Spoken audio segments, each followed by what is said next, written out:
आज की वीडियो में हम लोग बात करेंगे एजुकेशन लोन के बारे में। एजुकेशन लोन क्या है? शिक्षा लोन है, शिक्षा ऋण है जिसे आप बैंक से ले सकते हैं। यदि आपकी भी पढ़ाई पैसे के कारण नहीं हो पा रही है, आपकी जान पहचान में किसी की पढ़ाई पैसे के कारण नहीं हो पा रही है, तो आप बैंक से लोन लेकर के आप पढ़ाई कर सकते हैं और आप पढ़ाई पूरी करने के बाद आपको पैसे वापस बैंक को देने होंगे। ऐसा नहीं है कि पढ़ाई के दौरान आपको पैसे देने हैं, आपको जॉब लग जाए फिर दीजिए। क्या क्या रूल है पूरा रेगुलेशन बताएंगे, रूल रेगुलेशन, और कितना लोन मिलेगा ये बताएंगे। इसमें आपको कितना लोन मिल सकता है फिलहाल मैंने आपको यहाँ पे दिखाया ही। 10,000 से लेकर के 1.5 करोड़ का लोन आप आसानी से प्राप्त कर सकते हैं। और ब्याज कितना लगे, कैसे कैसे ब्याज का निर्धारण होता है ये बताएंगे। डॉक्यूमेंट्स आपके पास क्या क्या होने चाहिए, क्या कुछ गिरवी भी रखना है। कुछ ऐसे लोन्स होते हैं, कुछ ऐसी राशि होती है जिसपे आपको कोई कोलेटरल, कोई गिरवी नहीं रखना होता है, आप बड़े आसानी से लोन पा जाते हैं। लेकिन कुछ ऐसी राशि, कुछ ऐसे कंडीशंस होते हैं जिसमें आपको थोड़ा सा गिरवी वगैरह भी रखना पड़ता है। तो क्या क्या कंडीशन है सब कुछ आपको विस्तार से बताने वाले हैं। तो देखिए, सबसे पहले अगर बात करें लोन की, तो लोन की ज़रूरत आपको तभी पड़ती है जब आपके पास पैसे की दिक्कत होती है और आपको एडमिशन कराना होता है। और ऐसा भी होता है कभी कभी तत्काल पैसे नहीं होते। तो आप एजुकेशन लोन के बारे में यदि नहीं जानते हैं तो आप जान लीजिए, एक आसान तरीका है जिसके माध्यम से आप अपनी पढ़ाई को पूरा कर सकते हैं। और अपनी पढ़ाई पूरा करने के बाद आप चाहे तो लोन को भर सकते हैं, या पढ़ाई पूरा करने के बाद आपको 1 साल का और टाइम दे दिया जाता है गवर्नमेंट द्वारा या बैंक द्वारा कि आप 1 साल और आराम कर लीजिए, 1 साल और अपनी तैयारी कर लीजिए, या 1 साल और कहीं जॉब ढूंढ लीजिए, आप पा जाइए, फिर से आपका हम जो है लोन मांगेंगे। उसके बीच में कहीं भी आपसे बैंक को न फ़ोन करती है, ना ही कोई रिकवरी एजेंट आपके घर जाता है, ना ही आपको मेल के माध्यम से कोई पिंच करता है बैंक। ठीक है, तो क्या क्या प्रोसेस सब बताएंगे। स्पेशली हम इसमें उदाहरण ले लेंगे SBI का, जिसके माध्यम से जो है आपको एजुकेशन लोन प्रोवाइड कराया जाता है। तो आपको सब कुछ विस्तार से बताते हैं। यदि आप विदेश जाकर के भी तैयारी करना चाहते हैं या आप एजुकेशन लेना चाहते हैं तो वहाँ भी कर सकते हैं। वहाँ क्या क्या कंडीशन है, क्या क्या ब्याज है, सब कुछ आपको बताने जा रहे हैं। ये लोन लेने के लिए आप सबसे पहले आपको अपने बैंक जाना होगा, जो भी आपका नज़दीकी बैंक होगा। मैंने इस वीडियो में स्पेशली SBI का एक एग्जांपल उठाया है कि SBI किस तरह से लोन देती है। लगभग सारे बैंक का यही रूल रेगुलेशन है, थोड़ा बहुत ऊपर नीचे होता है। तो चलिए आपको विस्तार से बताते हैं। देखिए, बात करें SBI की, तो SBI में आप लोन प्राप्त कर सकते हैं 4 लाख रुपए तक। यदि आप लोन लेते हैं तो कोई आपसे सिक्योरिटी, कोई भी आपसे कोलेटरल यानी कोई भी आपसे चीज़ गिरवी नहीं रखाई जाती है। लेकिन आपके जो अकाउंट होगा उसमें ज्वाइंट अकाउंट खुलवाया जाएगा, जो कि आपका पेरेंट का होगा। उसे ज्वाइंट बारोवर बोला जाता है कि मतलब आपके गार्जियन की जानकारी में ये चीज़ है। हो सकता है आप अकेले ही लोन ले लें और उसे आप बाद में दें ही ना, तो आपके गार्जियन इसके जिम्मेदार हैं, इसलिए उनको पहले इसमें ज्वाइंट अकाउंट होल्डर बनाया जाता है।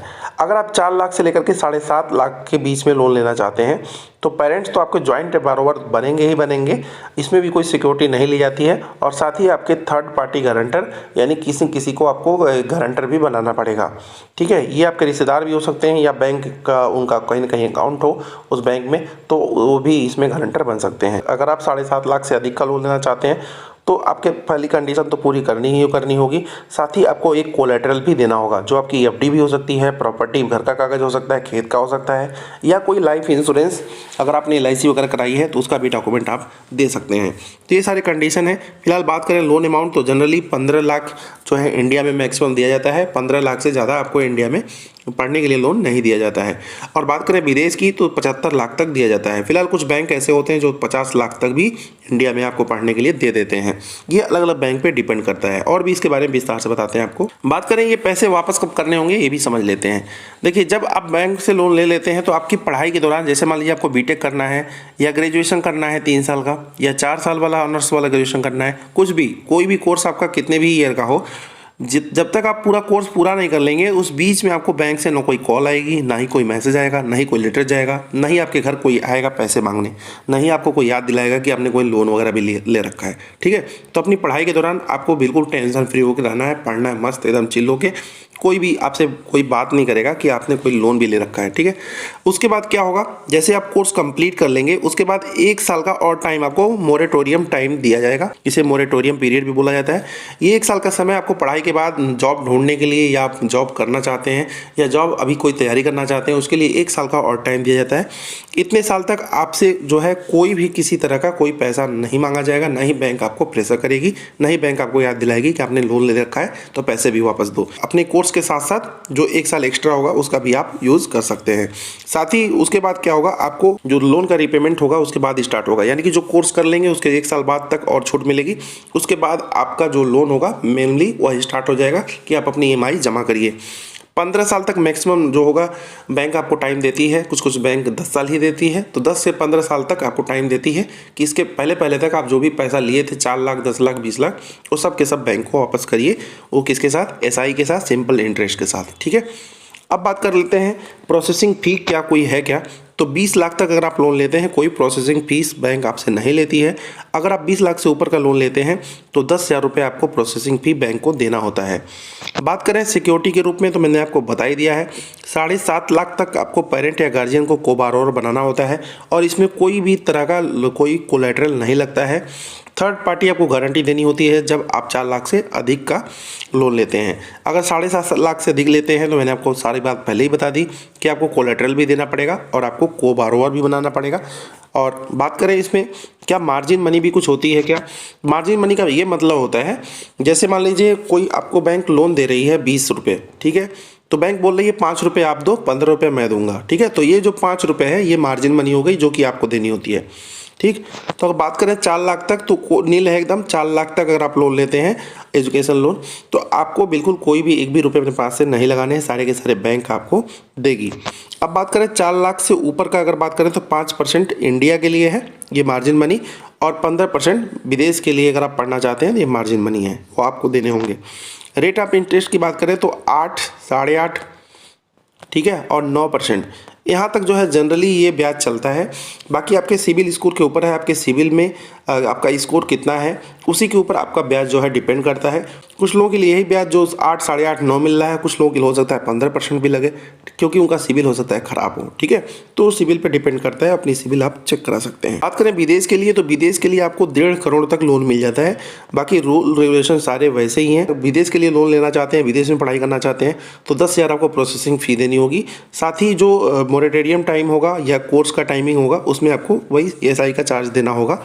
और आपको ब्याज जो है 11% से स्टार्ट होता है, जो कि मैंने आपको बताया सिबिल के ऊपर है। जितना सिबिल आपका अच्छा होगा उतना ही आपका कम ब्याज लगेगा। अब बात कर लेते हैं क्या कोई छूट वगैरह मिलता है, क्या कोई सब्सिडी भी मिलती है। तो बिल्कुल, अगर आपके पास EWS सर्टिफिकेट है तो जो आपका मोरेटोरियम टाइम का जो SI लगता है उससे बिल्कुल छूट दे दी जाती है, उसका पूरा का पूरा चार्ज माफ़ कर दिया जाता है। ठीक है, बात करें उसके लिए आपका family income 4.5 lakh per annum से कम होना चाहिए। इस कैटेगरी के लिए कंडीशन ही होता है कि 8 लाख से कम अगर आपका पर ईयर पर एनम अगर आपका आया है तभी जाकर के आपका EWS बनता है। तो 4.5 लाख तो उसके अंदर आ ही जाएगा। किसी सब्सिडी नहीं मिलेगी, जो विदेश जाकर के पढ़ाई करेगा उसे ये सब्सिडी नहीं मिलेगी, EWS सर्टिफिकेट वहाँ काम नहीं करेगा।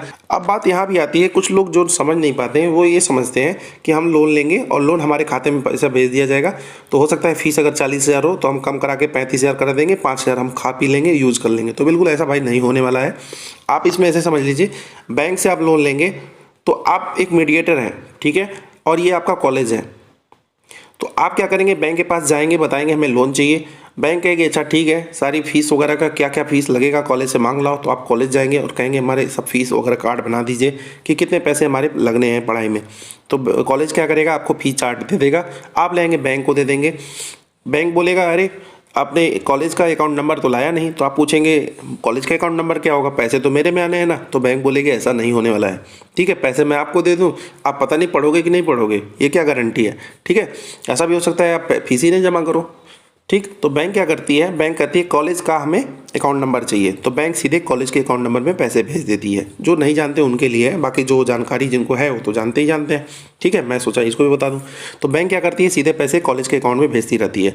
अब क्या एक ही बार 4 लाख रुपए दे देगी, नहीं, जैसे जैसे आप फीस देते रहेंगे वैसे वैसे। ऐसे समझ लीजिए आप स्कॉलरशिप का फॉर्म भरते होंगे, तो क्या आप 3 साल का पढ़ाई का एक ही बार पैसा आ जाता है आपके अकाउंट में, नहीं आता है। तो क्या होता है, आप एक बार पढ़ते हो, जो भी फ़ी वगैरह उसमें फ़ी रसीद वगैरह लगाते हो, डिटेल भरते हो, फिर आपका पैसा आता है, फिर अगले साल का फिर ऐसे पैसा आता है।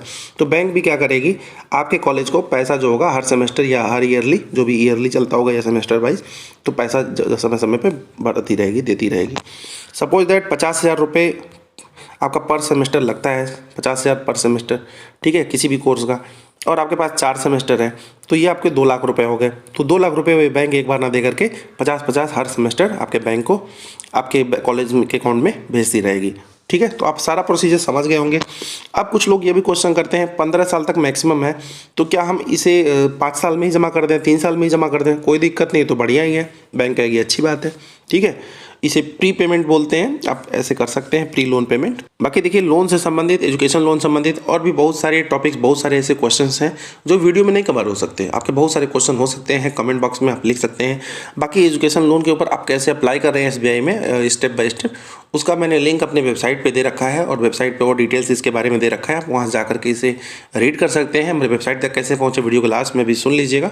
कुछ पूछना हो, कुछ कहना हो तो हमारे सोशल मीडिया पे कह सकते हैं, जो कि फेसबुक का लिंक वीडियो के डिस्क्रिप्शन बॉक्स में दिया हुआ है। वहाँ से हमसे कॉन्टैक्ट करके बात करके अपनी प्रॉब्लम जो है बता सकते हैं, या आपको एजुकेशन लोन लेने में प्रॉब्लम हो रही है तो किस तरह की हो रही है वो भी शेयर कर सकते हैं।